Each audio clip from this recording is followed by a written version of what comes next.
तो हमारा अगला शब्द है अबेट। अबेट का मतलब होता है किसी को कोई गलत काम करने के लिए उकसाना या उसकी मदद करना, खास करके जब कोई क्राइम या जुर्म की बात हो।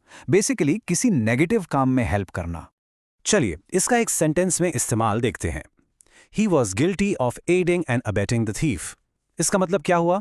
मतलब उस व्यक्ति को चोर की मदद करने और उसे जुर्म के लिए उकसाने का दोषी पाया गया।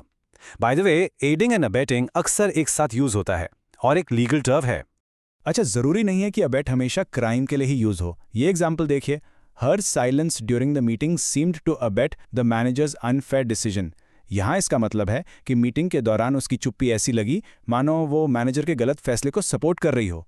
तो देखा आपने, कभी कभी कुछ ना बोलना भी गलत चीज को अबेट कर रहे जैसा हो सकता है।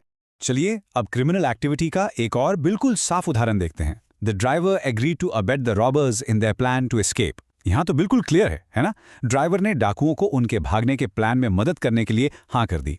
ये किसी जुर्म में सीधे तौर पर शामिल होने का एक परफेक्ट एग्जाम्पल है।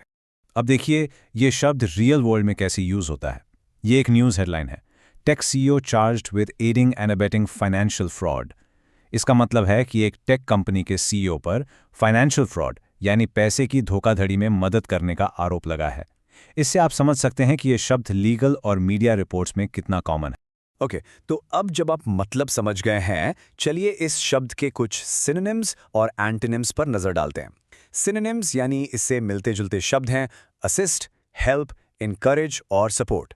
और इसके एंटोनिम्स यानी इसके उल्टे, इसके ऑपोजिट शब्द हैं हिंडर, ऑब्स्ट्रक्ट, प्रिवेंट और अपोज।